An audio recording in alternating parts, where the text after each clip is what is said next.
So be informed, everybody, that we are being recorded. I hope it doesn't make anyone too reserved that they don't respond, but we should tell you.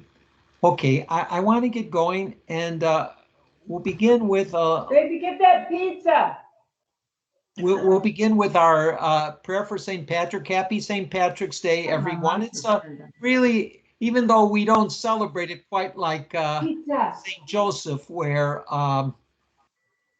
it's a solemnity and it's kind of day off of Lent. It is kind of a every person's holiday, and the Irish have been so dominant and influential in the United States. So let's begin with the prayer of St. Patrick. Please say with me.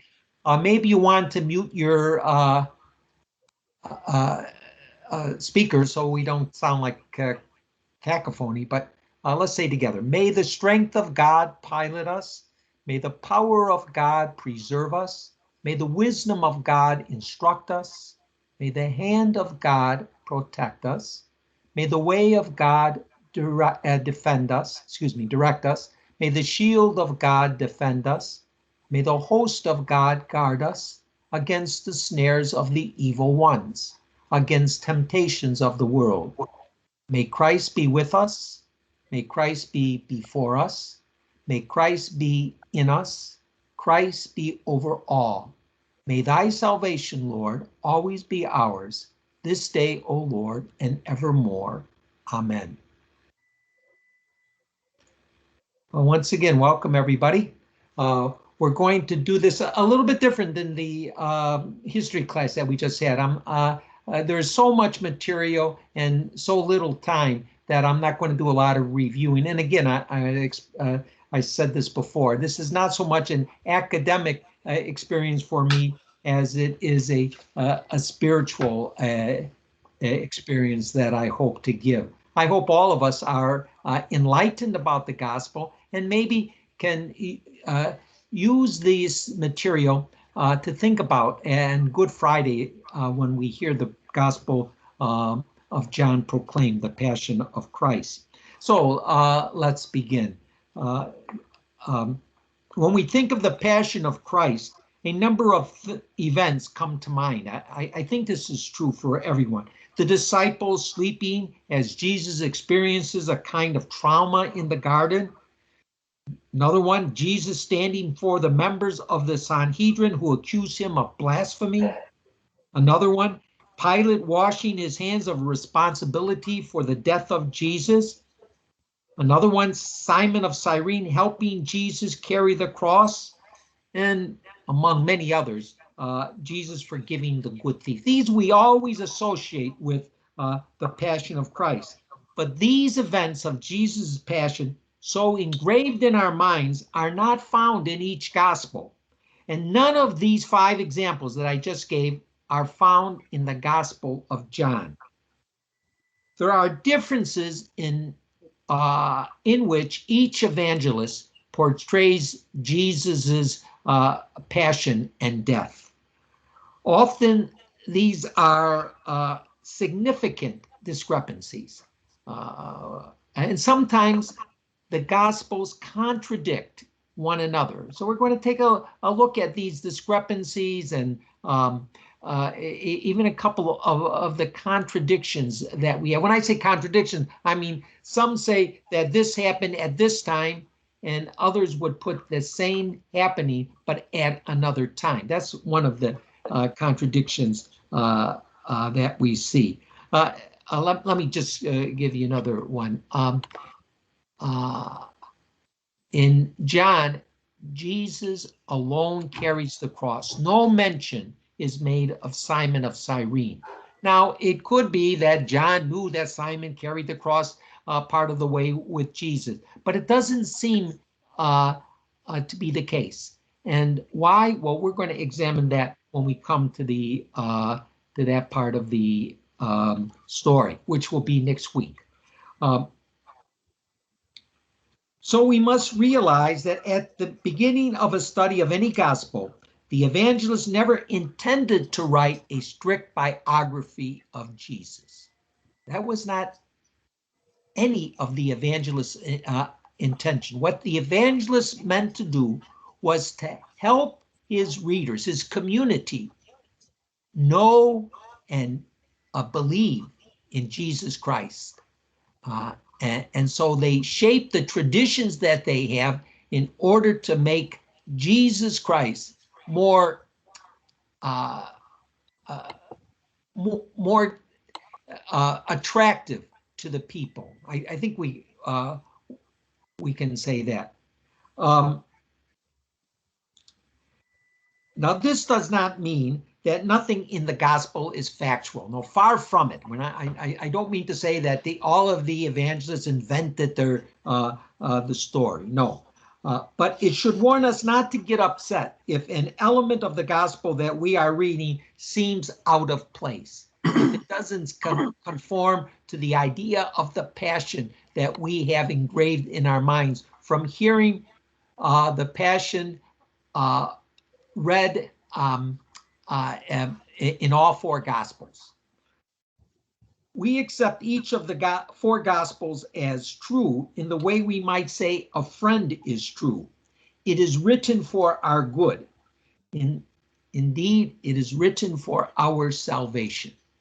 The evangelists knew that when the people believed in Jesus, giving their lives over to him, they will be saved.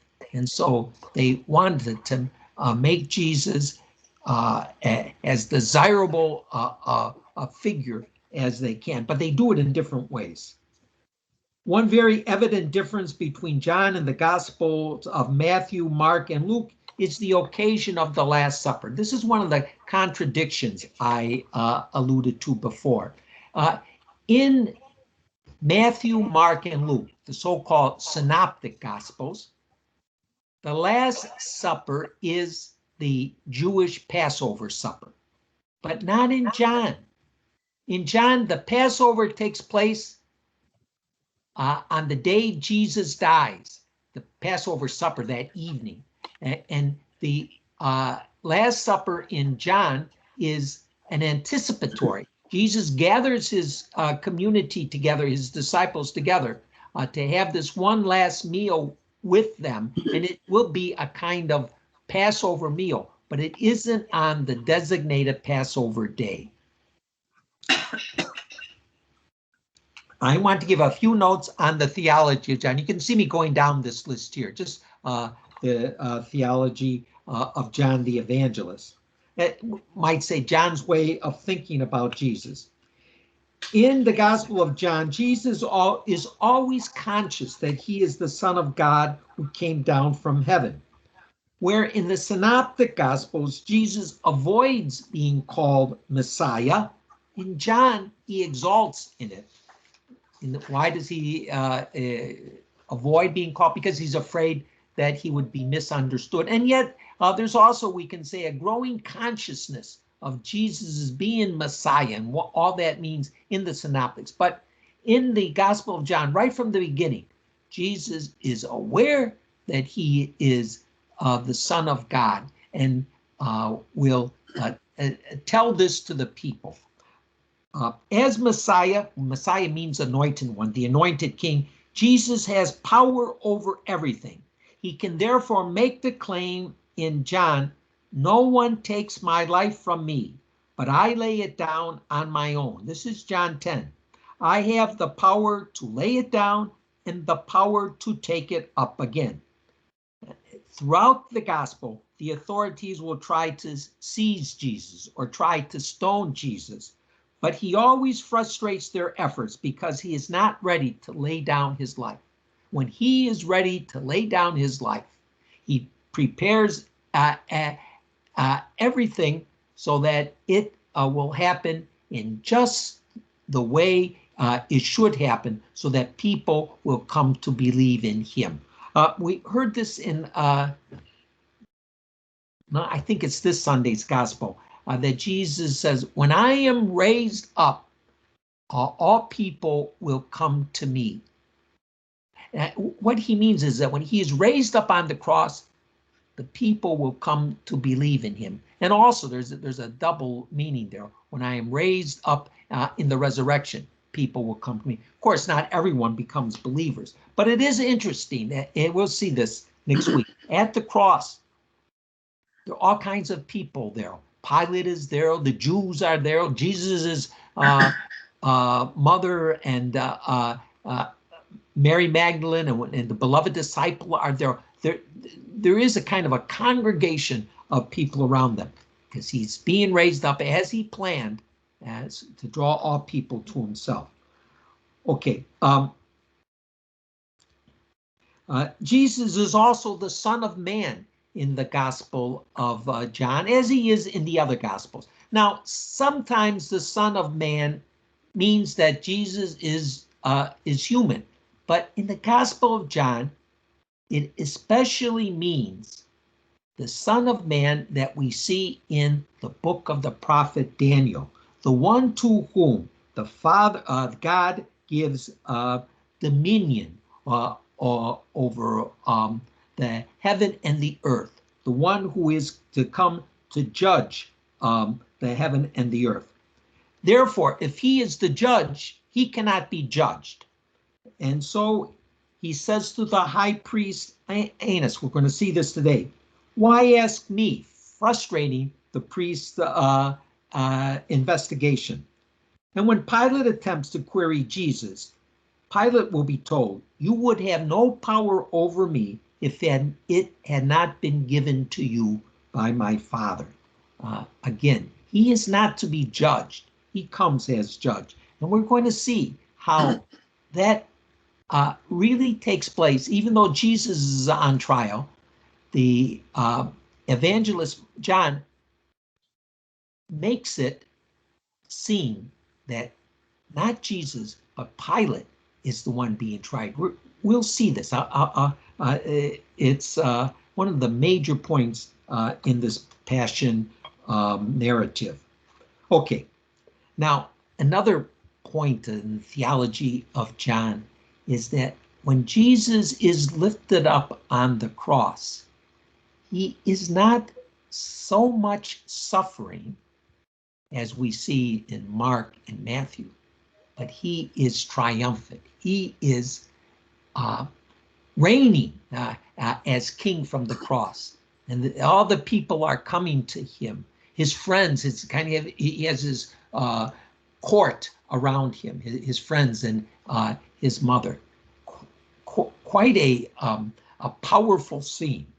Of course, there's that inscription written in 4 languages: Jesus Christ, King of the Jews. And here in the Gospel of John, he appears as a king. The people around Jesus unknowingly fulfill the prophecies he has made concerning his death. Once again, I'll draw people to myself. He dies in the company of his dearest loved ones. He dies only when he is ready to die. What does he say, his last words? It is finished. His work is finished. He can now give up his spirit. And then, of course, in John, and this is quite particular to John, he has a royal burial. Nicodemus and Joseph come with 100 pounds, they say, of spices to bury Jesus. That's a huge amount, much more than is necessary to bury any man. It's kind of like what you would give a pharaoh. Okay, another point in this theology of John we want to emphasize, and we're going to see this continually in the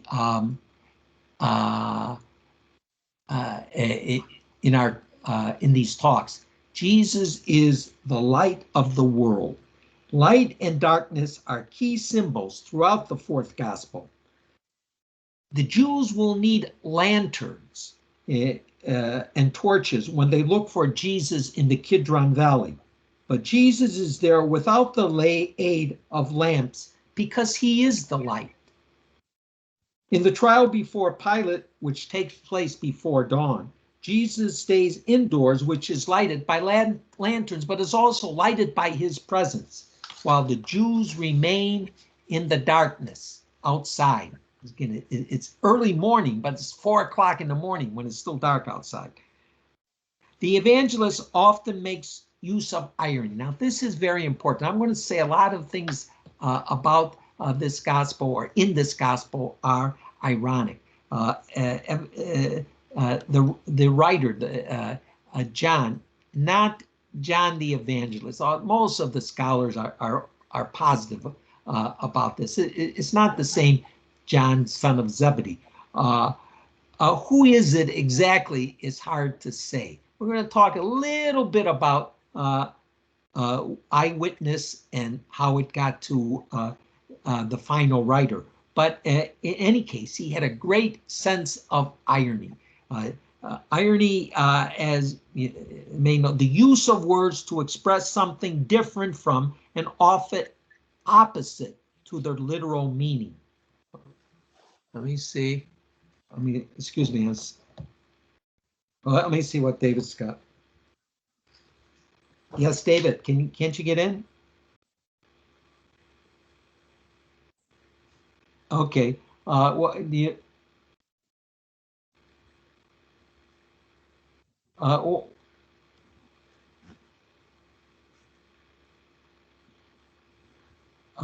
try it again. I don't think I can help you. As I don't know what to do. Okay. Yeah, it's being recorded, but I hope you can get in because, well, it's always better the first thing. Okay. Try on your cell phone. Yeah, David. No, that's I'm sorry. That probably would have done it. I was thinking of something that we could do for him, but I could just try again. Okay, we're talking about irony. Irony is incongruity between what might be expected and what actually happens. So it is ironic to say that the Jewish escort came with lanterns to find Jesus, the light of the world. All they had to do was to open their eyes.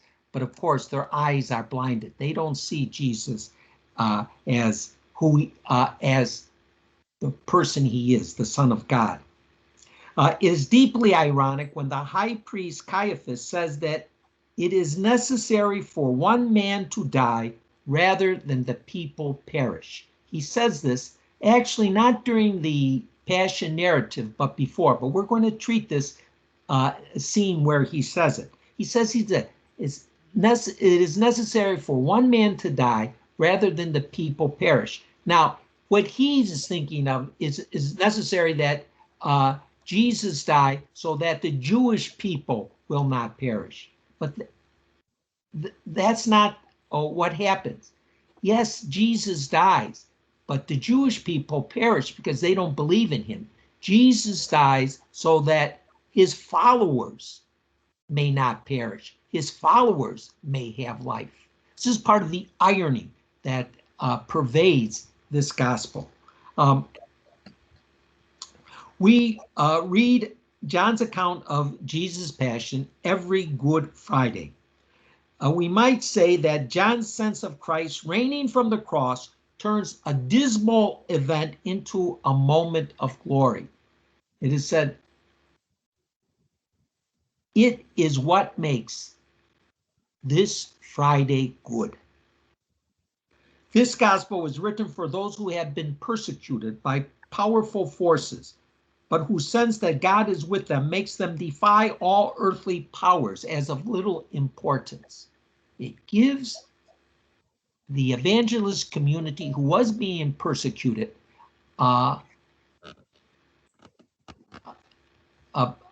grace to accept the persecution because they know that their salvation is coming as they believe in Christ. Okay.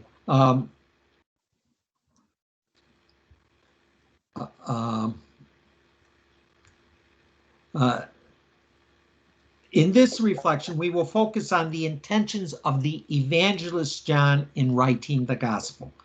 Because the gospel was written evidently in stages, the final writer was probably not an eyewitness. It is possible, however, that at least some of his material, some of what we say traditions, comes from the disciple whom Jesus loved. One is referred to continually especially in the latter half of the gospel. We will also point out how to a limited extent, what makes John's gospel different from the others and what difference that makes. There are many, many differences. We're not going to point all of them out, but I'm going to point out a fair number so that we can have a sense of what makes John's gospel different, but also try to understand what these differences mean to us. We can find material in other parts of John's gospel that are very similar to the 50% of the material that are in Matthew, Mark, and Luke's passion narrative, but not in John's. This is, to me, very interesting that what the synoptics, Matthew, Mark, and Luke, write in their passion narrative, we find in other sections of the Gospel of John. There is no trial before the Sanhedrin in John's passion account, but throughout the Gospel, the Jews question him as if he were on trial. We can remember the bread of life discourse. The people keep interrogating Jesus. What do you mean? This is blasphemy. Just like we have in the Synoptic Gospels, the Sanhedrin accusing Jesus of blasphemy. Okay, so what I want to do is to think about this passion narrative as a drama, a play in 4 acts. The first act consists of the scenes taking place in the garden. First, the transition of Jesus from the Last Supper to the garden with his disciples, and then the coming of Judas with the Roman soldiers. Those are 2 scenes in the first act. The second act may be called the Jewish trial of Jesus, although, as I said, in the Gospel of John, there is no trial before the Sanhedrin. But in any case, we can look at deliberations that the Sanhedrin take before the night of the Last Supper, and then the interrogation by the former high priest Annas of Jesus. And there's a third scene in the second act, and that is Peter's denial of Jesus. Okay. The third act is the Roman trial of Jesus. John demonstrates supreme dramatic sensitivity here. I'm going to try to get us to at least the beginning of the third act tonight. And finally, there is the crucifixion, death, and burial of Jesus. Next week, we will treat of the Roman trial and the death of Jesus on the cross. Of course, the crucifixion and death is the main scene of the Passion, so we'll spend more time on it. Now, I want to make a little bit of a disclaimer, not because I don't think any of us, I think there's some faulty notes in this presentation. What I want to say, though, is these notes are almost exclusively taken from a book that I read now, 30 years ago, still very much in vogue, The Death of the Messiah by Father Raymond Brown, who was an American Catholic biblical scholar. Indeed, in the second part of the last century, he was the most prominent Catholic American biblical scholar in the world, by all means. He was well respected, as they sometimes say, the dean of American Catholic scripture scholars. Very, very very respectful of the church. He doesn't have any outlandish comments about the church. Very helpful to readers. This book, I should say that there is a little alternative to this book, but I will say it in a minute. But this book is 2 volumes. It's together, I think, 1,200 pages. Is quite daunting. But he doesn't use any Greek letters because he's kind of reader friendly. You don't have to be a Greek scholar or you don't have to know Greek in order to read him. Now, what I want to say is that if you ever have an opportunity to buy a little book called the a Suffering Messiah during Holy Week. It's only about 80, 90 pages, just replete with information and insights, spiritual insights in a sense as well. Very much worth getting it. And that only costs, I don't know, maybe $10. It's been in print for a long time, but it's readable and very knowledgeable. Okay, so let's get into our story.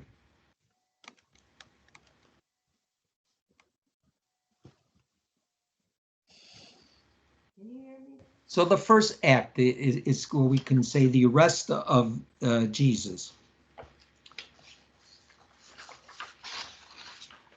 As in the Synoptic Gospels, Matthew, Mark, and Luke, Jesus is betrayed by Judas here.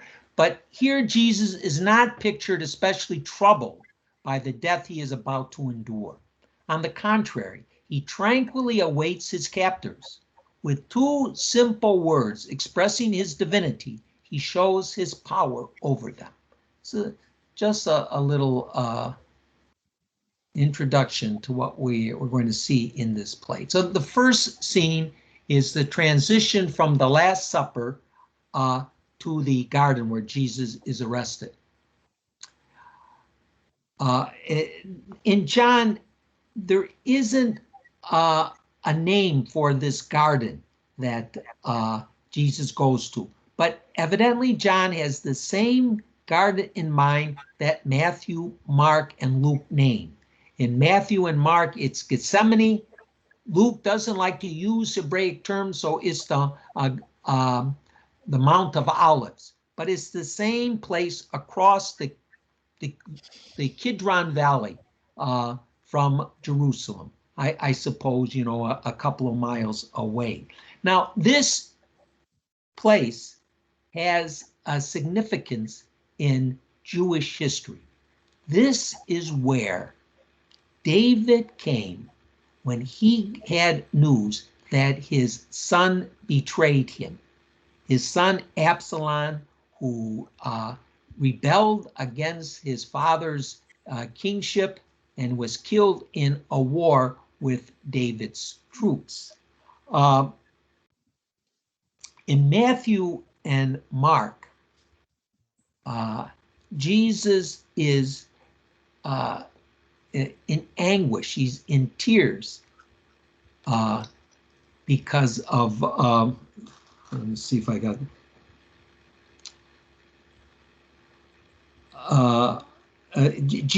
Jesus is in tears because of the,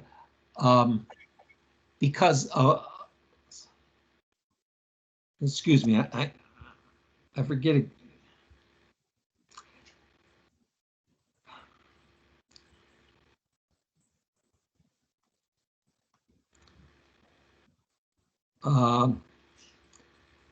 Okay, in Matthew and Mark, Jesus is in tears, crying because of the betrayal of his of the death of his. Oh, that's not right. David was crying for his son at this place in this garden, and Jesus is there crying as well. But that's not what we see in John.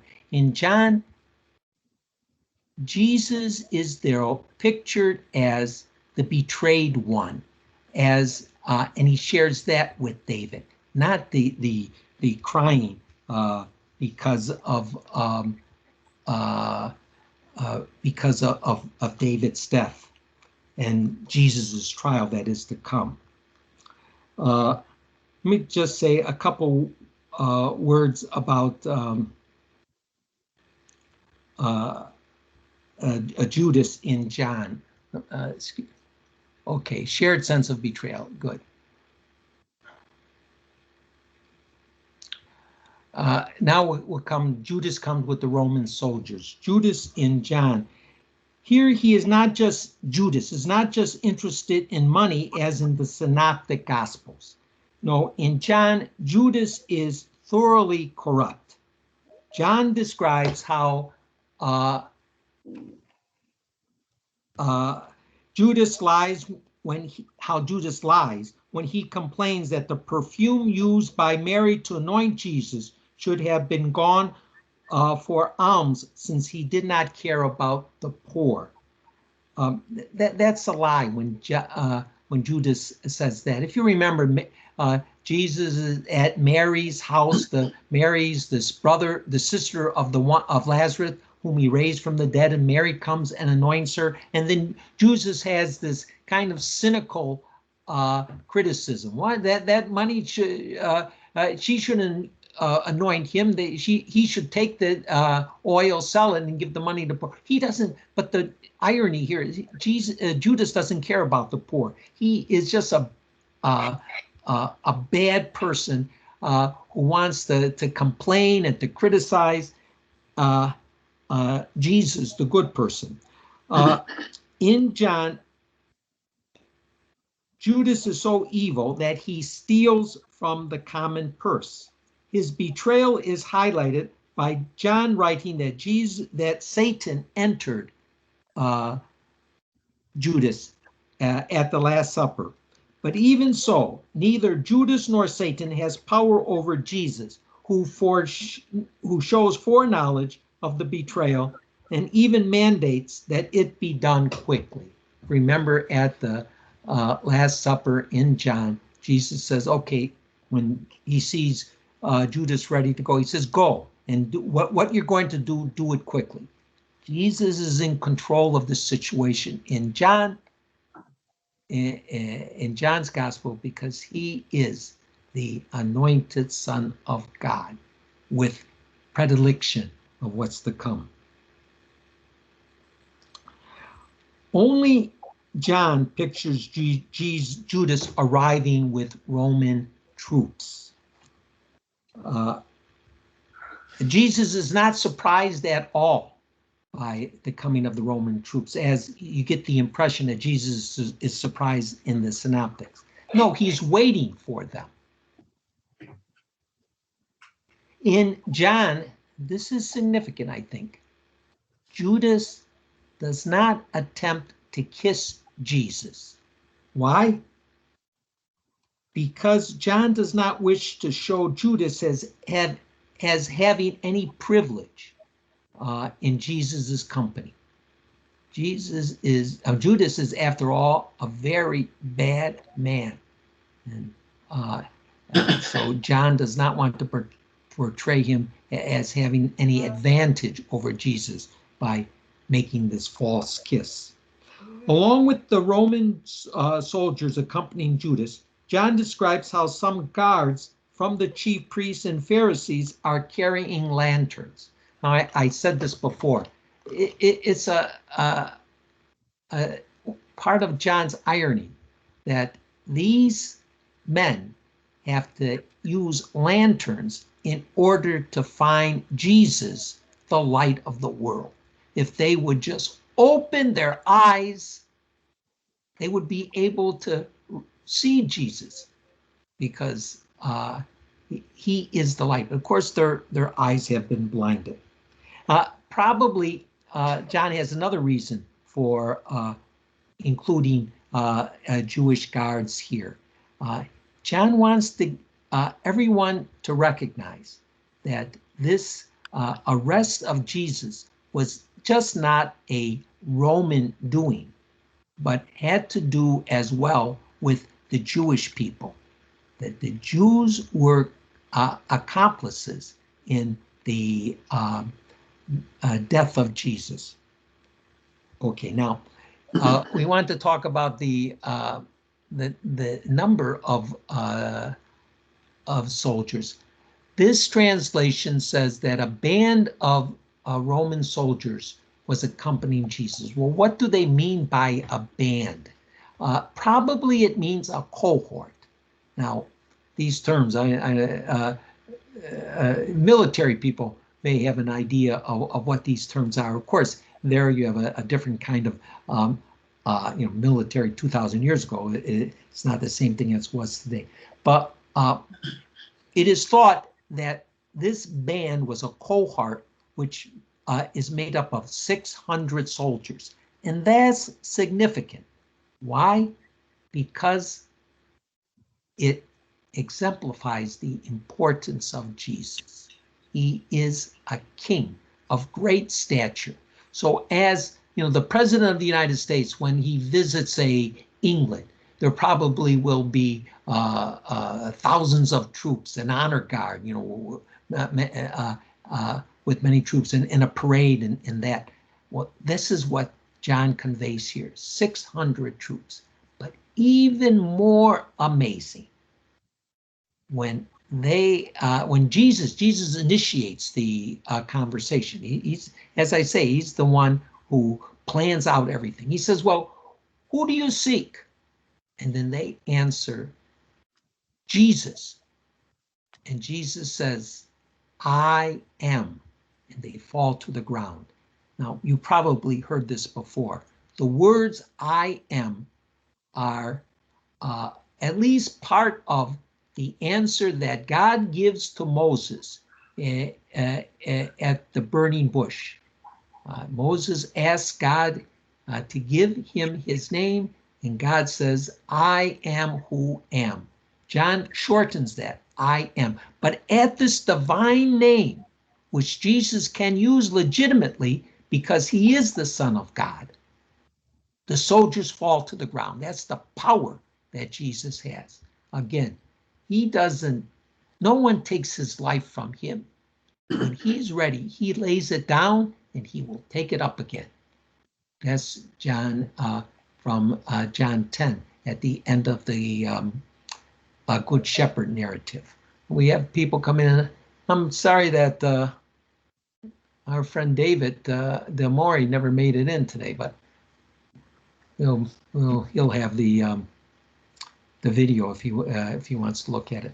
Okay, so the power, Jesus, the truth fall to the ground. Now, in this scene also, we have what we have in the other three scenes in the garden, a disciple of Jesus cutting off the ear of a servant. Interesting that John gives names. John says Peter is the disciple, and then he even gives a name to the high priest's servant. Peter, very characteristic of Peter, kind of confuses things, acts precipitously, not always intelligently. And then Jesus reprimands Peter. Now, it's insignificant, the difference here between Jesus' reprimand in the Gospel of John from Jesus' reprimand in the Gospel of Matthew. In the Matthew, he says, put your sword away. The one who lives by the sword dies by the sword. A real kind of an advocacy of pacifism. But that's not John's concern here. John's concern is that this ultimate sacrifice of Jesus for the life of the world takes place. So he will say, put your sword in the scabbard. Shall I not drink the cup that the Father gave me? This cup of this, the cup is the suffering that he will have to drink, so that the Father's will might be done and the world will be saved. God so loved the world that he gave his own son. We all remember that. Okay. So the band of soldiers, the tribune, and the Jewish guards seized Jesus and bound him. This is also characteristic of John. Jesus is bound from the beginning, and throughout the interrogation by Annas and the trial. Okay.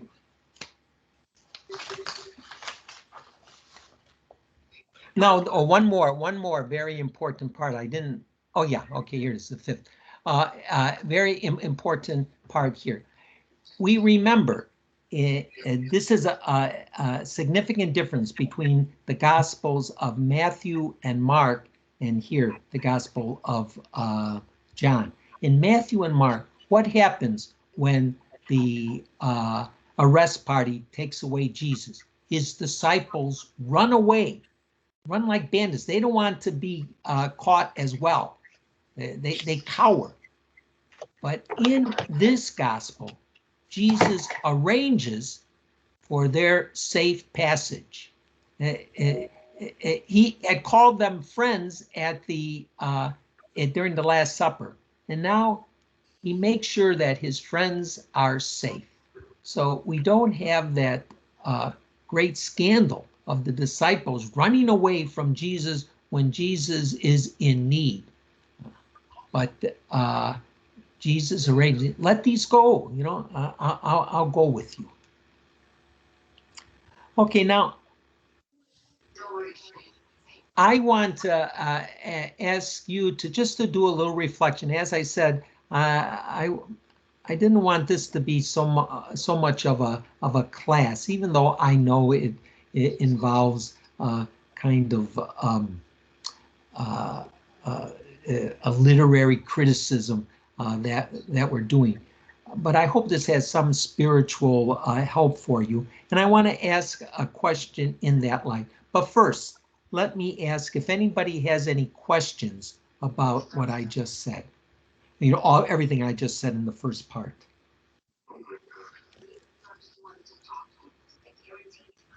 Anyone, any questions?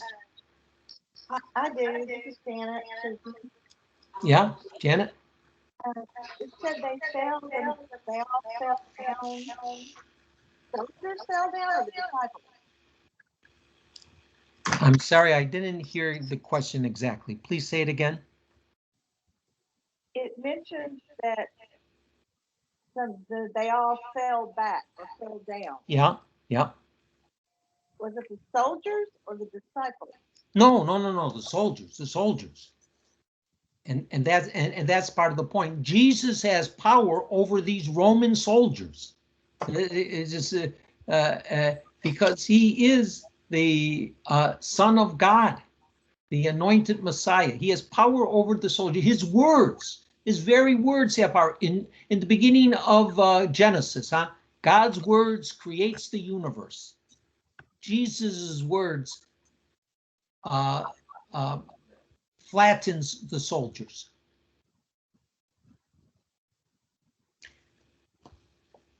Okay, let me ask you to reflect a moment, and if anybody wants to share, I'd love it if someone would share some answers.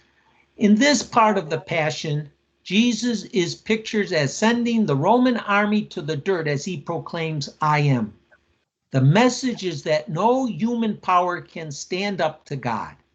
Now, how has God's power been manifested in history? If anyone wanted to give an example from history. But even more importantly, how have you felt God's power present in your life? Father, I have Yep. a question. Yep. Okay.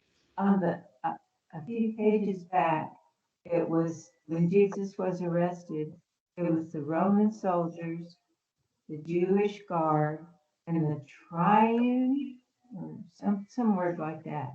What is that? Do you remember that? One more.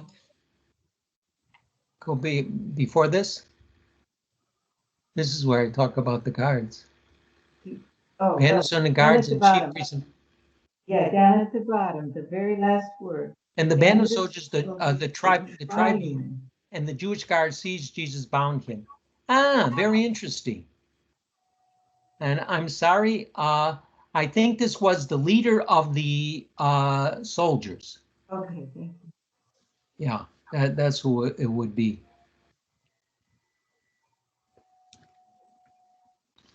Okay, does anybody would like to share From your experience or from your general knowledge, how has God's power been made manifest in history or in your private life?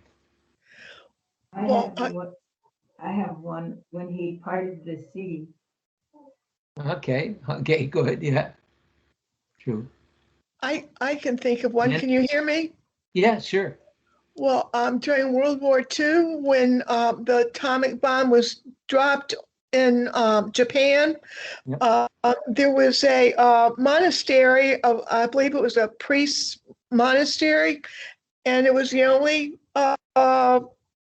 they were the only survivors in all of that area, and that must have been an act of God that they were that they were saved. Yeah. Good, good. Anybody have a story from their personal life? Yes, I do again. Okay, Ann, good. Thank you. Some years back, I had a very serious kind of cancer. And the next year it came back and it looked pretty gloomy, but it's been, that was back in 2014 or 15. And so far I'm doing great but I think God came to my rescue then. I would say he did. I'm sure you prayed. Yes, people were praying for me and helping me out. Wonderful, good. Okay, there'll be other times to share. Now I want to go. Story. I have a Please. story. This is Pat. Yeah. About 8 months ago, my refrigerator started leaking all over the kitchen floor and running into the wooden floor in the dining room. Mhm. I was on my hands and knees, Mhm. wiping up the water from the wooden floor. Yeah, yeah. And when I went to the kitchen sink to wring out the rag with water in it, and I sort of itched the back of my neck, and when I brought my hand down, there was blood on my hand. And when I felt the top of my head, there was a hole almost down to my skull. Wow. And I have no idea how I got that. Yeah. So I and never did have an answer to that. But my husband took me to the doctor who sent me to the ER. And now I have a pacemaker because I had passed out. My heart had stopped.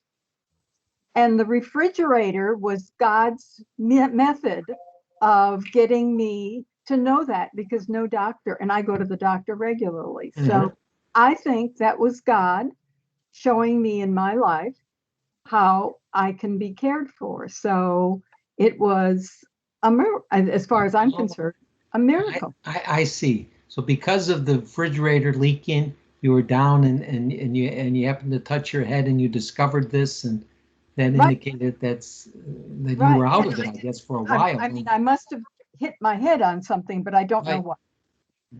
So Very anyway. good. Yeah, I would certainly thankful for that. Okay, excuse me, I going back here. I wanted to talk about the second act now. These acts are the shortest. The latter two, especially in the Gospel of John, are much longer. Jesus before the Jewish authorities. In the Gospel of John, there is no trial before this whole Sanhedrin. However, the Sanhedrin gathered to deliberate the fate of Jesus earlier, a week before the things that are taking place in the Passion of Jesus. Also, throughout Jesus' ministry, as in the Jewish trial in the Synoptic Gospels, the Jews confront Jesus with accusations, as in, I can say it again, the Jewish Synoptic Gospels. For example, they tell Jesus, "We are not stoning you for good work, but for blasphemy. You, a man, are making yourself God." In John's Passion narrative, Jesus has only a brief hearing by Annas. His conduct is majestic. Although he faces death, he never cowers so as to cede authority to the Jewish leader. In contrast, his first disciple, Peter, is terrorized by the question of a Jewish maid regarding his being a disciple. So what goes on in the Synoptic Gospels, this trial, with witnesses, is done in a very subtle fashion, not at this time during the Passion of Jesus, but during Jesus's ministry.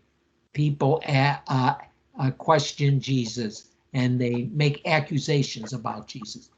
It's just saying again that what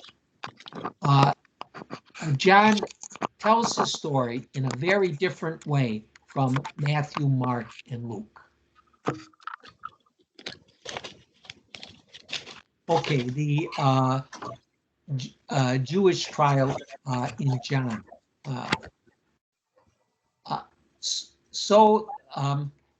First, we want to talk about the Sanhedrin. Now, this is in, I have the citation here.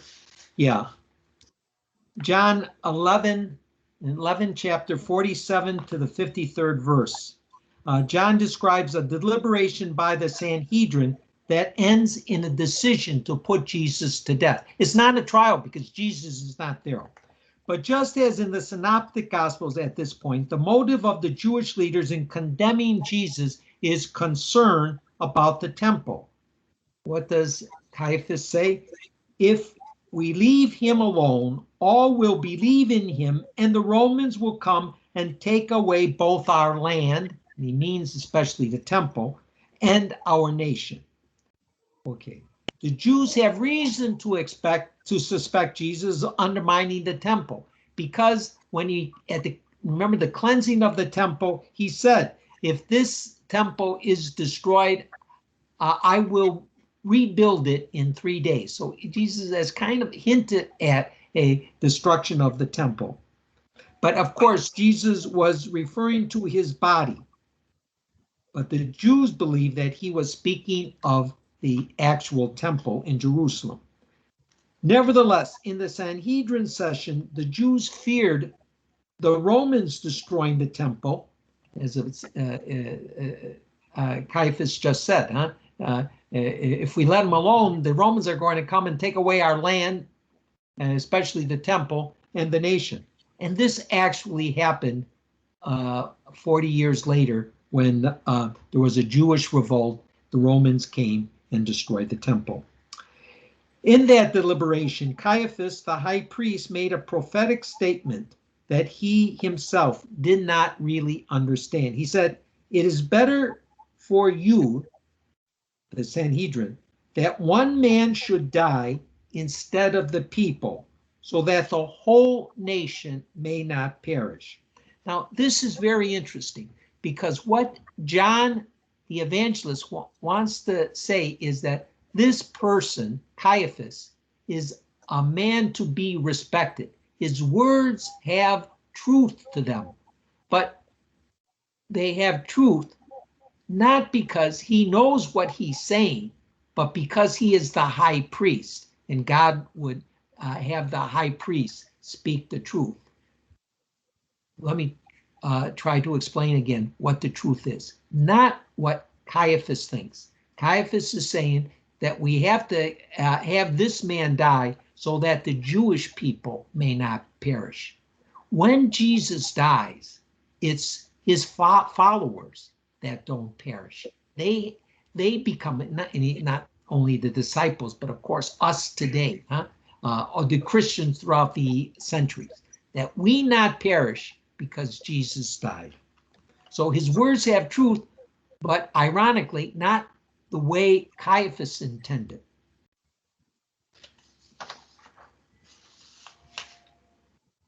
Okay, now in the Synoptic Gospels, a second reason for the Jews to condemn Jesus is that is what they consider blasphemy, is identifying himself as the Son of God.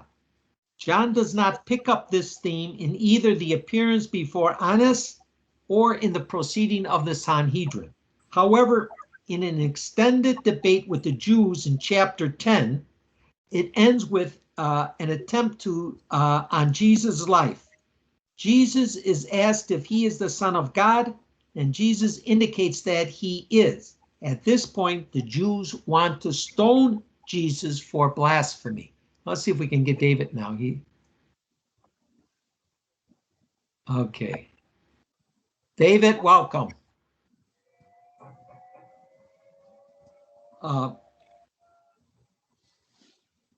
This is in the body of the gospel, chapter 10. The Jews, Jesus have this altercation, and they pick up stones to kill. They don't have it. They can't stone Jesus to death at this point because he is not ready to die. When he's ready, he'll die. But they do make this attempt, and the reason is because he makes himself out to be God, they say, which is blasphemy if you make yourself out to be God. So this theme of blasphemy that the synoptics have in their trial before the Sanhedrin is found in the gospel, the main, would say the first part of the gospel. Okay, now, just as a matter of fact, was it legitimate that the Jews execute anyone? And this is a kind of academic position, but evidently the Romans would allow the Jews to execute someone who violated their law if that person was not of great importance and if no one would complain to the Roman officials about it. So they do have power. Now, in Jesus' case, it's hard to say whether anyone would have complained. Okay. The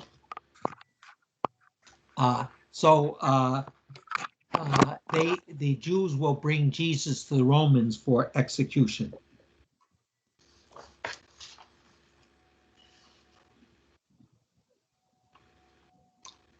Okay.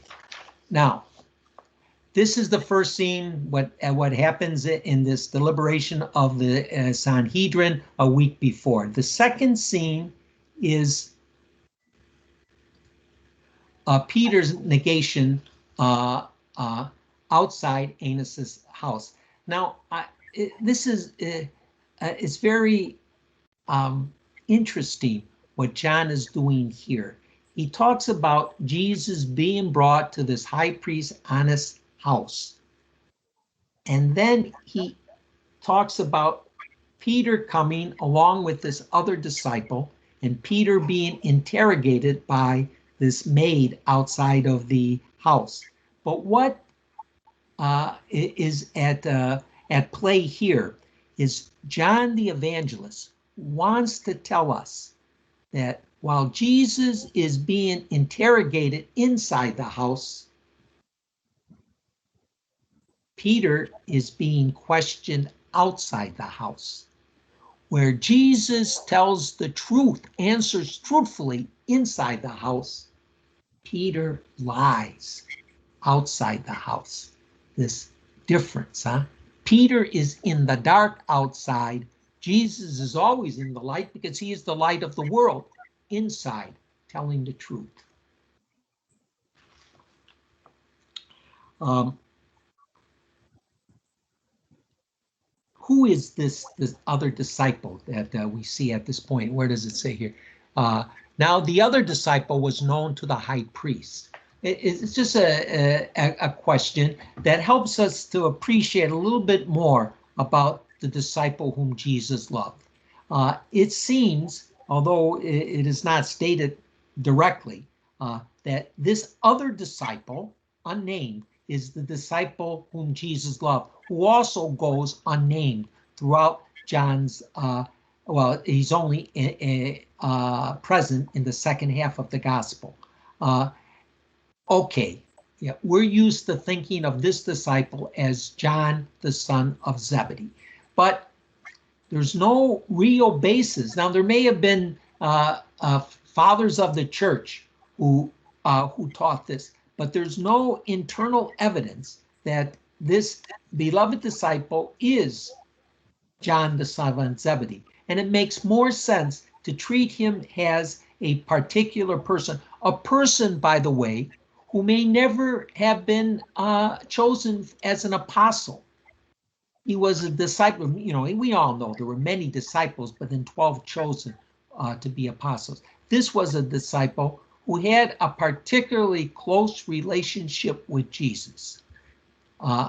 Wherever, in many, throughout this passion narrative, the beginning in the Last Supper, the disciple whom Jesus loved is often mentioned along with Peter.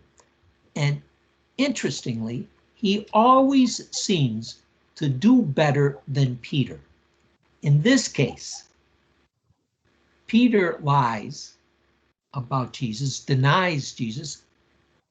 The other disciple, the one Jesus loved, doesn't deny Jesus. Now, evidently, this other disciple was known by the chief priest, but he wasn't known as a disciple of Jesus. So he was kind of a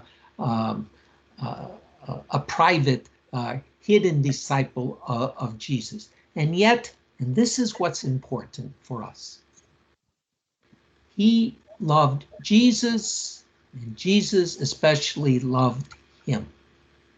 We may not be as great as Peter in preaching or in governing the church, but we can have a loving relationship with Jesus, which obviously, according to the Gospel of John, is more important than being a great preacher or a great leader. Okay.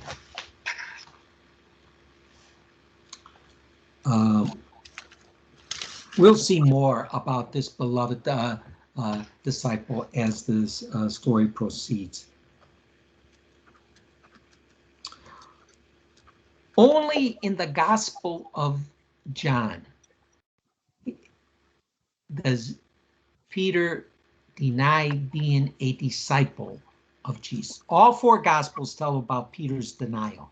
That must have really happened. But only in the Gospel of John does Peter say that he does not know the person. They ask him, well, you were with him. He says, no, I am not of his group. He only desired. Now, why would this be important? Why would, this is a bit of a scandal, a great scandal, actually. Jesus is not only one of his disciples or apostles, but the chief one. Why do the evangelists want to include this in their story? Well, not only because it happened, but also because when they were writing 40, 50 years after the event of the crucifixion, Christians were being persecuted throughout the world by Jews for one thing, and by the Romans for another. Remember in the Acts of the Apostle, it shows the Christians going to the temple, and for a while the Christians were praying in synagogues along with Jews. Christians were considered a sect of Judaism. But then in 67, there was a Jewish revolt against Rome. Rome came and destroyed the temple and pretty much obliterated the Jewish practice. And the Jews had to reorganize at that point. And they had to decide who was really a Jew and who was a schismatic, And they said that the Christians were schismatic. They had to leave the synagogue, and there was persecution. And of course, argument back and forth. So the Jews, especially in Palestine, they were in the majority, and the Christians were harassed by the Jews. So, and we go back now. Why show Peter? Peter denies Jesus. There were Christians at this time, the time of the persecution, who denied being disciples. They had to, just like Peter. And so as Peter was accepted back by Jesus, that famous scene, the last scene in the Gospel of John, where Jesus takes Peter aside and asks him, do you love me? Feed my lambs, feed my sheep. So the Christians who denied Jesus, denied being disciples, when they came back, they could be accepted because there was this precedent in the life of Jesus. So this is the gospel writer saying that it's okay to accept these people back. They did something seriously wrong, but we know that Peter did something seriously wrong too. Okay. Father, Yep. even though it says my mic is off, it's not off. Okay. Thank you.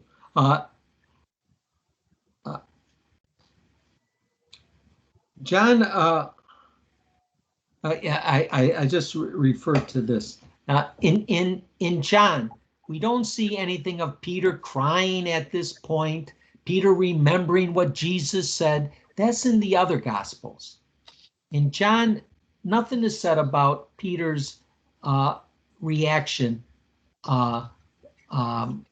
after he's been accused of knowing Jesus. However, John takes that up in the end of the gospel that I just mentioned, when Jesus asks him if he loves him. And Peter's weeping at that time. Again, what occurs in the other gospels during this passion narrative occurs in John very often at other points in John's gospel. Okay, so the last part of this, the last scene of this second act is the interrogation by the high priest Annas. Jesus has his hands tied, again, peculiar to John, and we have the sense that John noted this to show the Christian people how badly Jesus was treated. So they're kind of creating a sense of outrage. How could they tie Jesus, this harmless one, at this point? He's not guilty of anything. Why do they put him? He's not likely to run away. You know, he has no history of that. Why do they put him in? Why did they tie his hands? Okay. So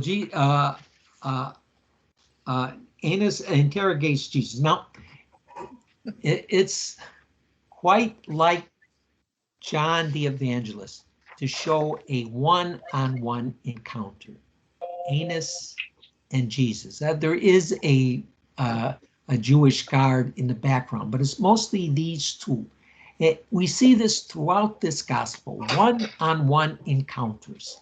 It happens with Nicodemus, chapter 3, the Samaritan woman, chapter 4, the paralytic that Jesus cures at the temple of Zilo in chapter 5, in chapter 9 with the man born blind. These one-on-one encounters. We're going to see it again with here, and then with Pilate, and then with Mary Magdalene at the very end, and the last one, Peter and Jesus go one-on-one.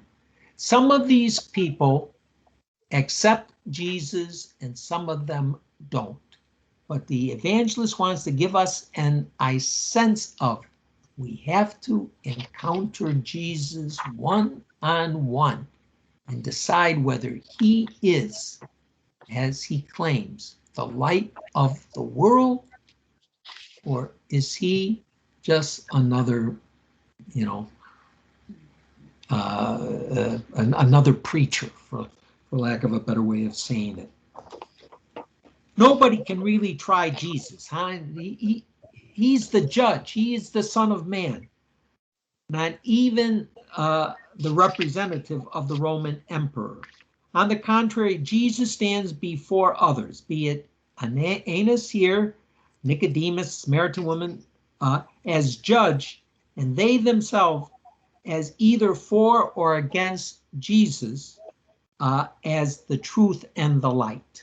So it seems like Annas is questioning Jesus, but actually Annas is the one who is under observation. How will he decide? Here the drama is intense because Annas is venerated by the whole priestly community. Caiaphas, the current high priest, and the Sanhedrin have already decided to put Jesus to death. Now, how will Annas judge Jesus? Or more accurately, or in the sight of John, how will Annas judge himself? A believer or a lost one?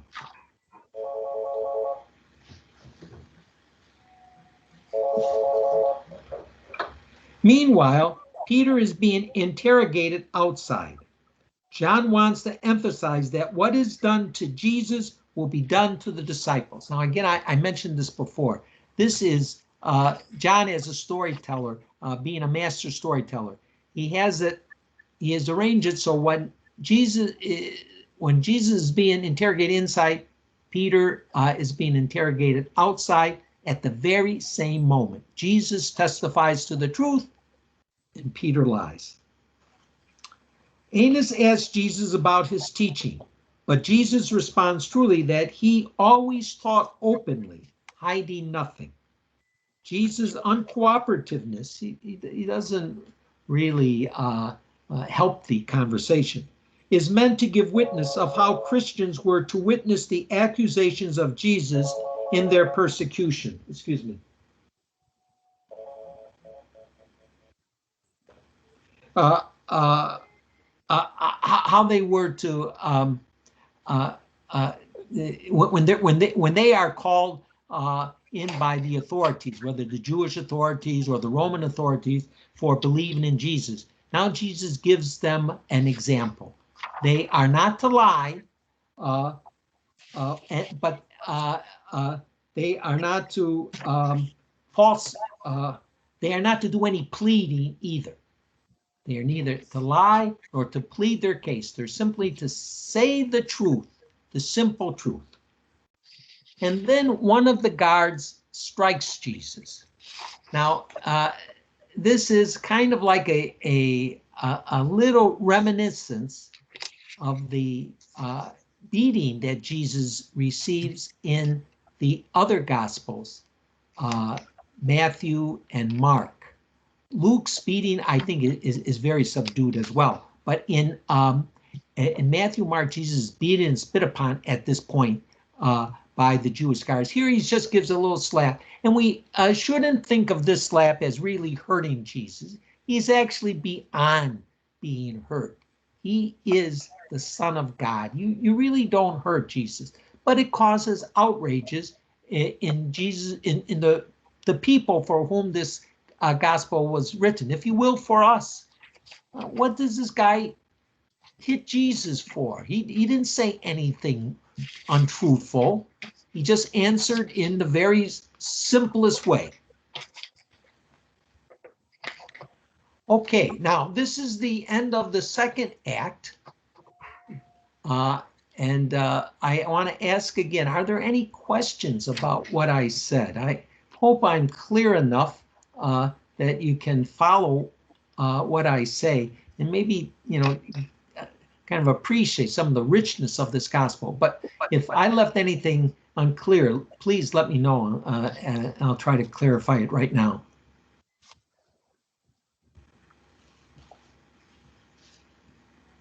No? Well, I have a question. Yeah, and I have all four except number 2. What was the second act? Could you, Oh, could you, yeah, yeah. You'll see this. I'll send it to you. The second act is what we just finished. Is Jesus's, if you will, Jewish trial. This hearing before Annas. And if you want to include the deliberation of the Sanhedrin, which takes okay, place in the Gospel of John a week before the death of Jesus. thank you. Yeah. All right, now I want to ask you again just to think about it, whether you share or not, just if you will, just take a moment. It is asked, if it were a crime to be a Christian, would there be enough evidence to convict you? What evidence do you give at work or with others outside your home that you are a Christian? If anyone wants to share your thoughts, please do so. This is Janet Chisholm. I do. I walk the Please. green line in the city about 4 days a week, and many times I pray the rosary while I walk. Yeah. And a lot of people out there I see, and it's not that I really think about it, but I guess they look at me and wonder what I'm doing. They probably know what I'm doing. That's wonderful, Jen. Yeah. And I imagine that you're going to get some questions sooner or later if you ever start a conversation. Right. Probably. Good. Probably. Yeah. But it's really, it's very relaxing to do that. And I'll put YouTube on my phone and pray along with others. It's a great way to pray the rosary. Yeah. I encourage you much. We're going to have a Martin Luther King Mass in March on April 10th, starting from the shrine here at St. Peter's Church. And then the march will go to Civil Rights Museum. And I intend to lead the people in the rosary along that march. And people will notice us. We'll go along Main Street. So, there'll be, there won't be that cars and that. But, and hopefully, not to say that they're going to become Catholics because of it, but hopefully they will notice that people still believe in prayer and in praise to God. I was at the emergency room. I was going to share this with my father yesterday, and it was Yes. so tense, and the emergency room was busy, and it was chaos. And then over the loudspeaker, somebody came on, and this was at Methodist Germantown. Instead of prayer, praying for those who are sick and their relatives. It was a very long, beautiful prayer, and instantly everybody became quiet and calmer. It was Isn't so that beautiful. who was the person, I didn't know they could do that. Who was he or she? I think it was a healthcare worker. I really don't know. It caught me off guard.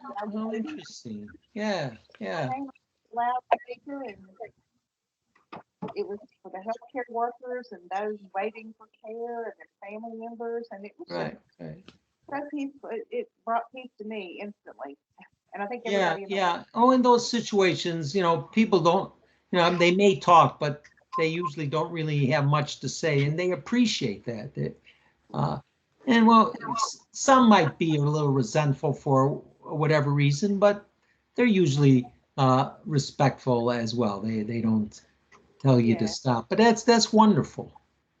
Okay. I want to go on now. It's almost 8:30, and I'm not.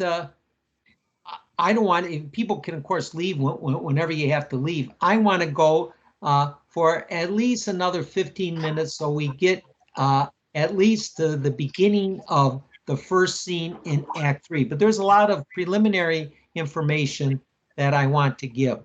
So this is the Roman trial of Jesus. The evangelist shows his brilliance here as a dramatist in this part of the Passion narrative.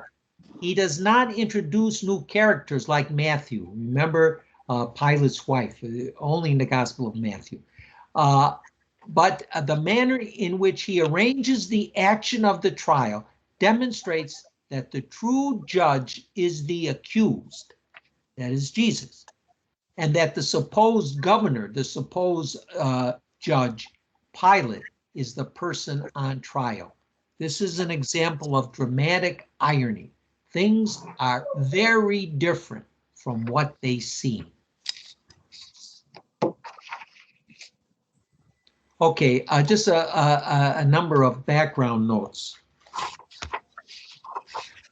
At this moment in history, in Palestine, there was relative tranquility. This was not a time of rebellion among the Jews. They have the rebellion 40 years later. This time, 30, 33, was a period between the time of the Jewish ruler kings ended at around the year 6 AD, and in the 40s, I think 41, there was a Jewish ruler, Herod Antipas, who ruled for a few years. The Jewish ruler kings were corrupt. There was all kinds of problems. The Romans came in, took over, and they were able to rule the Judea with a great amount of peace. Now, they weren't like necessarily the taxes, and they have a foreign ruler is just resentful people become resentful because of that. But there were no big problems at this time, so we can't think this is a time of rebellion. And then, as a matter of fact, after the 3 years of this Herod Antipas in the 40s, things get hot. The Jews, a lot of unrest, and the Jews finally rebel in the year 66, and the Romans come and crush the rebellion and then destroy the temple. So, but that's in the future. Now is a time of relative tranquility. Sometimes Jesus is portrayed as a social rebel. I remember, most of us, I think, remember Che Guevara. At least we're familiar with the name. I'm not sure if young people today would recognize him, but he was the companion of Fidel Castro that overthrew the government in Cuba, and he became kind of this figure of freedom fighter. And sometimes I think Jesus Christ Superstar, Jesus is portrayed in this way, but that is nothing like the way he was. He was a man of peace. If he talked about being a king, it was a king of another world, not a worldly king. So there was no reason to execute Jesus because he was a political revolutionary. Now, we've heard about the zealots. I think all of us have heard about them. One of Jesus's disciples, Simon, not Simon Peter, but another Simon, is called a zealot. A little bit about the zealot. The word zealot comes from a Greek word, I guess, being like our word for jealousy. There's a certain sound similarity there. Person is jealous for God, if you will. Now, during the time of Jesus, there were zealous people who were concerned about God, people giving God the honor, giving God the due. But this was not a political party that emerged after the time of Herod Antipas in the late 40s and then the 50s and the 60s. The Zealots became a revolutionary party, but not at this time. Now they were just zealous for God in a very pietistic sense. Okay, and the last note is on Pontius Pilate. Who is this guy, Pontius Pilate? It is said, and I didn't include this in my notes here, but it is said that we don't know his name. We know his surname and his tribal name, Pontius Pilate, but his first name, if you will, whether it was,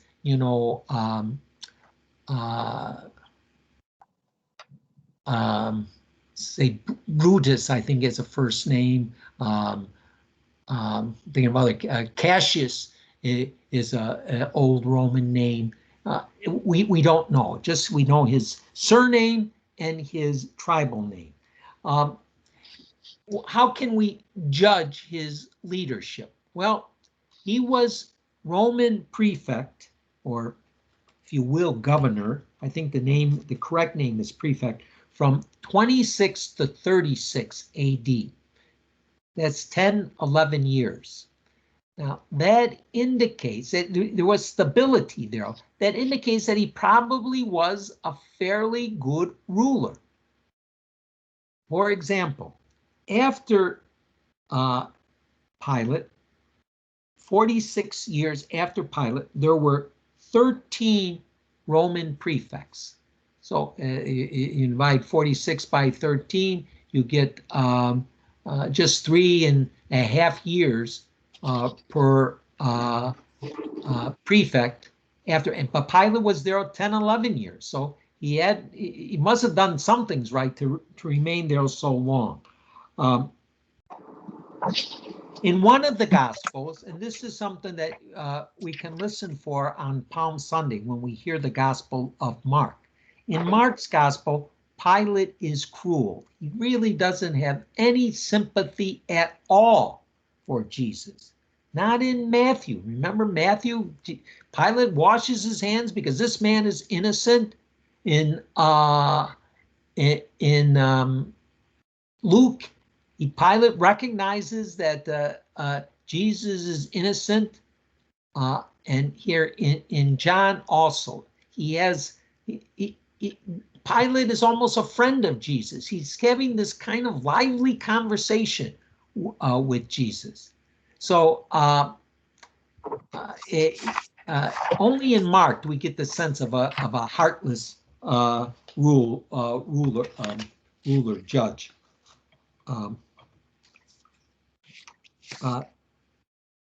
But when we say that, we just to say he wasn't a saint. Sometimes in some areas, Christians have made him to be a saint, but no, we can't call him a saint. He, after all, finally opts against Jesus with the same kind of irony that we saw in Annas. Pilate is not judging so much as being judged, and he chooses against Jesus, unfortunately.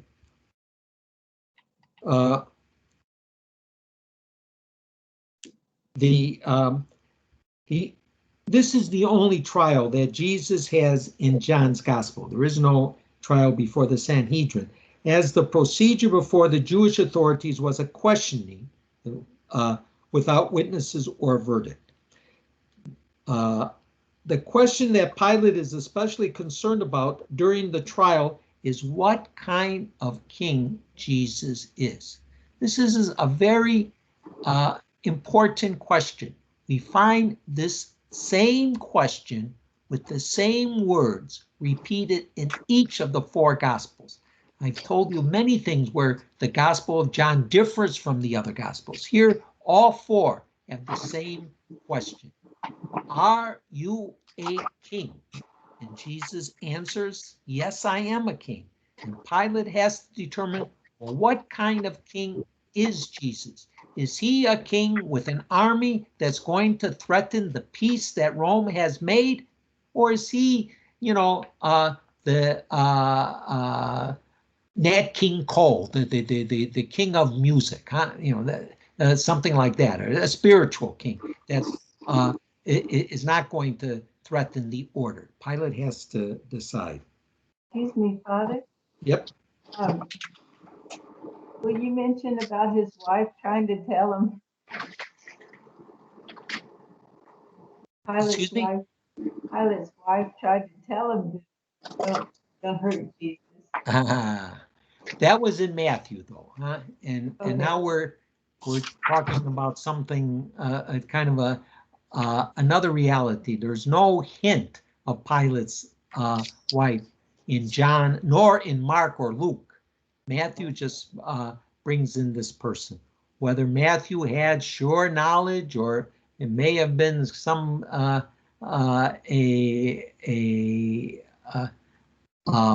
kind of a literary addition that Matthew makes to make this the story, not to say more interesting, but more that the people should knew that Jesus was innocent, and yet they convicted him anyway. And of course, Pilate was the one who gave the ultimate judgment. Okay, so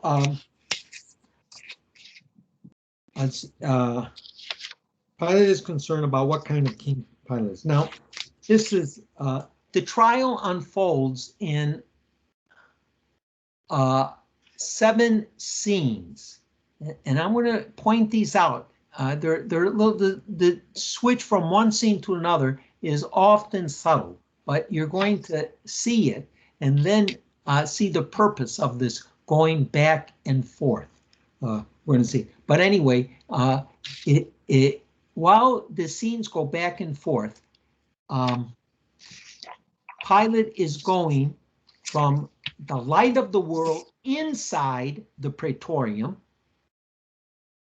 which is lighted by lanterns, to outside the praetorium. Even though they say it is morning, John the Evangelist does not mean to say that it is dawn, that it is light outside. No, they stand in darkness. You can think of 4 o'clock in the morning, or these days 5 or 6 o'clock even in the morning, where it's still dark outside. And Pilate goes from the light to the darkness, and the question becomes, which will he choose? The light of the world, or the darkness, the realm of Satan, where the Jews stand with their demands? Okay, now let's see.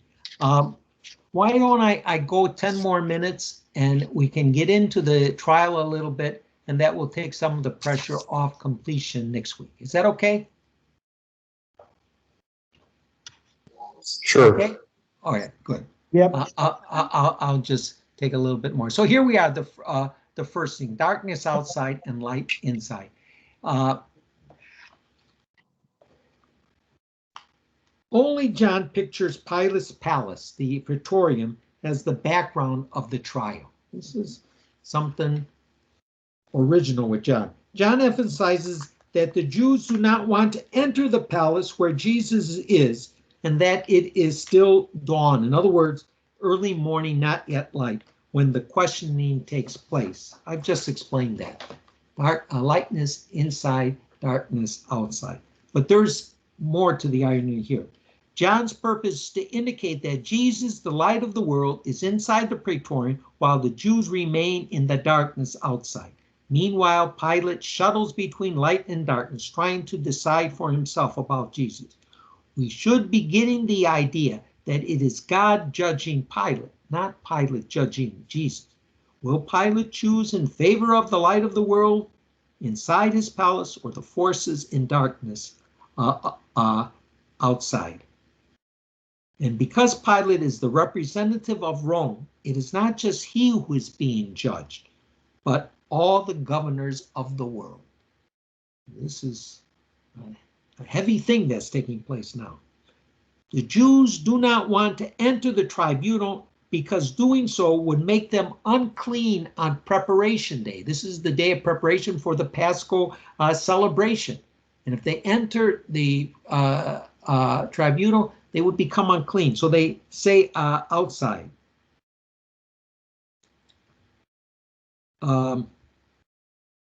Note the double irony here. They choose to remain in darkness while the light of the world is inside. And also, they do so to celebrate the Passover with their ordinary lambs, huh? That's what they're going to have the flesh of animals. When the true Passover is inside, the one whose death will free the whole world of sin. The irony, huh? They want to have their little petty little feasts, and here they can have it all if they would just go inside and recognize Jesus. This is the irony that the John the Evangelist wants to portray. So that's the first. That's just one verse. The second scene, Pilate encounters Jesus in the light of the chamber. The two discuss Jesus' kingship. So first scene, Pilate goes out, meets the Jews, and asks them what they want. And now he goes back in to question Jesus. None of the evangelists presents the entire judicial proceeding. Indeed, their purpose is to relate who Jesus is for us, not to record a judicial matter. Nevertheless, Pilate's question, "Are you the king of the Jews?" seems to have historical accuracy since it is recorded in exactly the same way in all four Gospels. With the question of whether Jesus is a king, John takes care to qualify in what sense he is a king. Jesus responds, of course, "I am a king, but my kingdom is not of this world." By saying this, John is assuring his readers that Jesus never was a revolutionary nor a rival to the emperor. Finally, Jesus affirms that he is a king, but not just of the Jews. His kingship serves the whole world. He testifies to the truth so that everyone who listens to him is of the truth, while those who do not listen to him are not of the truth. He said this before. If we go to chapter 9, he says, those who listen to me and hear my voice are of the truth, and those who do not listen to me are not of the truth, and they shall die. Okay, now at this point, we remember Pilate's reaction. He says quite cynically, he says, well, what is truth? Now, he's not making a philosophical statement here. He's not, it's like Socratic question. Well, what is truth? Nor is he acknowledging, nor is he inquiring about what is going on. What is the truth of what they're saying? So he's either making a philosophical question, what is truth, or trying to determine what the Jews are saying, what is the truth of their statement. He has indicated his ignorance by not acknowledging the kingdom established by God. The truth for John and us is looking Pilate squarely in the face, that he cannot see it because he is not of the light. The irony here. He asks what is truth. Truth is looking at him, but he refuses to see it. And he really can't see it. He's not a person of the light. He hasn't chosen to believe in Jesus.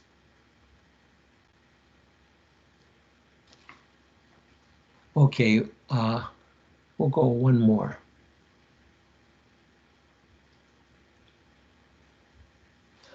So Pilate's, here we have seen now, he's going to go outside again, and he makes a number of attempts to placate the people. Pilate goes outside. It's hot inside. Jesus, light of the world, in the sense, is giving off a lot of heat. So Pilate goes to relieve himself to be with the Jews, and he states to the Jews 3 times that he can find no reason to condemn Jesus to death. So Pilate knows Jesus is innocent. He says it 3 times. And so he brings up this idea of releasing a prisoner.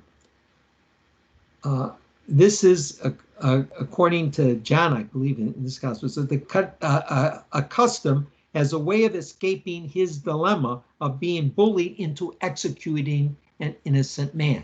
You understand what I'm saying here? That Pilate doesn't want to execute an innocent man, so he thinks that he can make Jesus the annual ceremonial offering, and then or a giveaway, and he wouldn't have to execute him, Jesus. His motivation is hardly honorable, as he must realize that if he gave the Jesus to the Jews, they will kill him. If the Romans won't kill him, they don't want to kill him because it's preparation day, but they would probably kill him. But the Jews then asked for Barabbas instead. Now, this is, again, John's irony, and this, I think, is really great. Who is Barabbas? He is identified as a revolutionary here in this translation. A revolutionary is a murderer, we would say a terrorist. This is the kind. The Jews are asking that this terrorist be released in their midst rather than the gentle, harmless, good shepherd. Who do you want your children among? A terrorist or the good? And they choose the terrorist.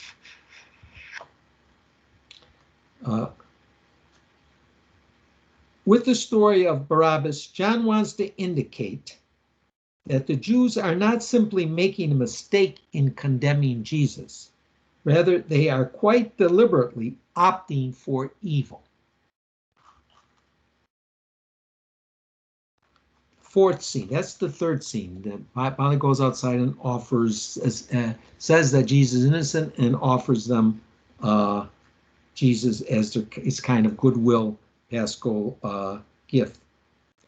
Then the scourging takes place inside. Now this again is interesting, and escapes our notice usually. The scourging and the crowning of thorns that we see in Matthew and Mark and now John. Interestingly, hopefully we'll do this again next year with the Gospel of Luke. There's no scourging and crowning of thorns in Luke. Well, that's Luke's story, and that's next year. In Matthew and Mark, the scourging and the crowning of thorn takes place after Pilate's judgment. They are part of the capital punishment that Jesus is given, part of the verdict that Jesus is given. Here, John puts the scourging and the crowning of thorns before Pilate's verdict. Now, why? Well, Pilate will have Jesus come out before the Jews as a pathetic figure. He says, behold the man, but this is not beholding this magnificent character. This is a person who has been beaten up. And he wants the Jews to have pity. Hasn't this guy suffered enough? He hasn't done anything really wrong, and you still want us to kill. Look, he suffered enough. This is what Pilate is offering the Jews as a way to get out of murdering an innocent man. But the Jews just continue their cry, crucify him. They say it twice. So, given Jesus' pitiful condition at this point, the response of the Jews is not just cruel, but it is inhumane. And then for a third time, Pilate states that he does not find Jesus guilty. Then the Jews refer to a Jewish law requiring the death of Jesus. But which law are they referring to? What do the Jews mean when they say, because he made himself the Son of God? Probably they are referring to the law against blasphemy. When you make yourself God, or in this case, the Son of God, you're who blaspheme the one God. Remember, very dominant Jewish theme. God is one, God alone. Therefore, you shall love the Lord your God with all your heart, with all your mind, with all your strength, and with all your will. But when someone blasphemes, when they talk about themselves as God or the Son of God. Okay, so they say that, he made himself out to be the Son of God. And Pilate doesn't say this, but Pilate becomes afraid at this point. He may become afraid because what if there's some truth that Jesus is the Son of God and I'm the one who killed him? The gods will take vengeance on me. This is what Pilate is likely thinking as he becomes afraid at this point.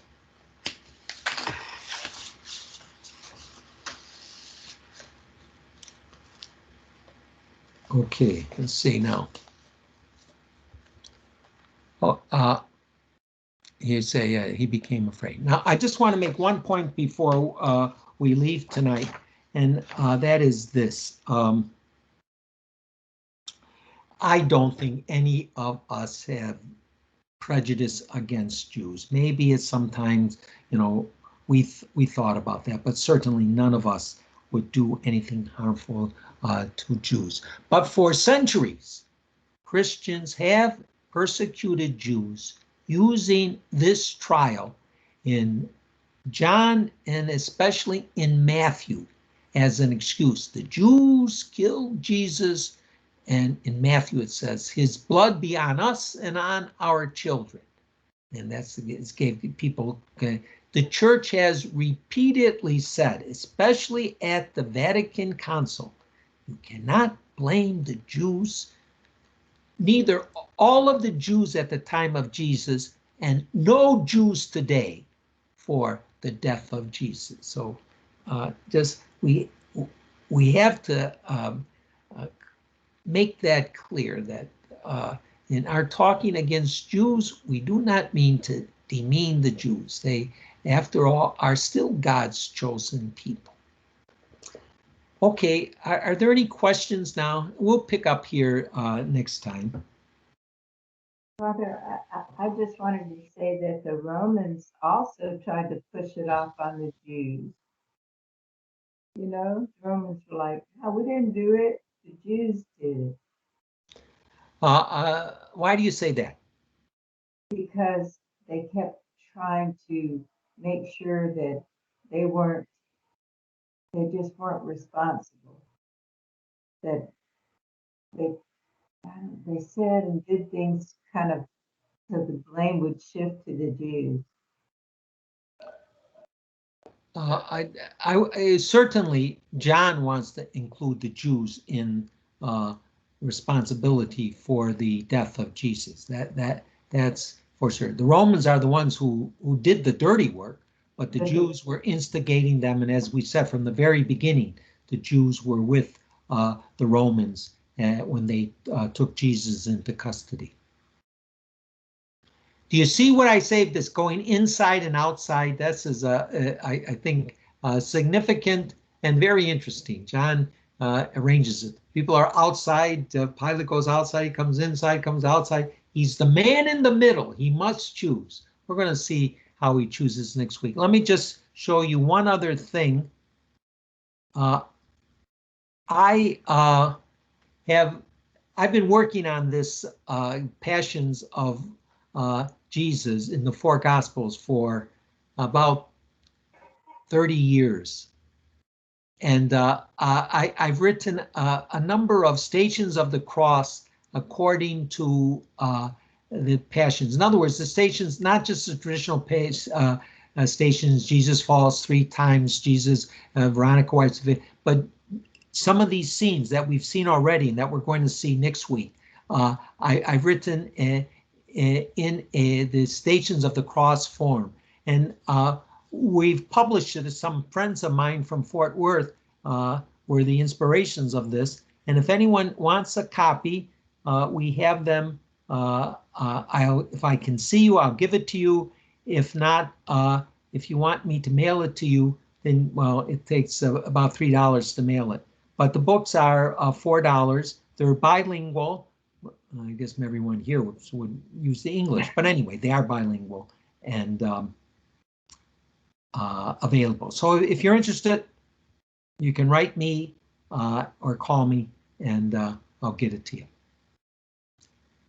Okay, well, Friday is St. Joseph's Day, and it's a kind of a day off of Lent. So I hope all of you have a very happy St. Joseph's Day. Maybe breathe a little easier. Forget about the fasting for one day, even though it's a Friday. There's no abstention from meat this Friday because it is this solemnity of St. Joseph. God bless you. Good night. Thank you, Father. You're welcome. Thank you, Thank Father. you, Father. Good night. I hope you Thank you, Father. found it interesting and helpful. All right. Yes, thank you. Good. Thank you. Father, are you still there? Bye, everybody. Bye-bye. Bye. Bye.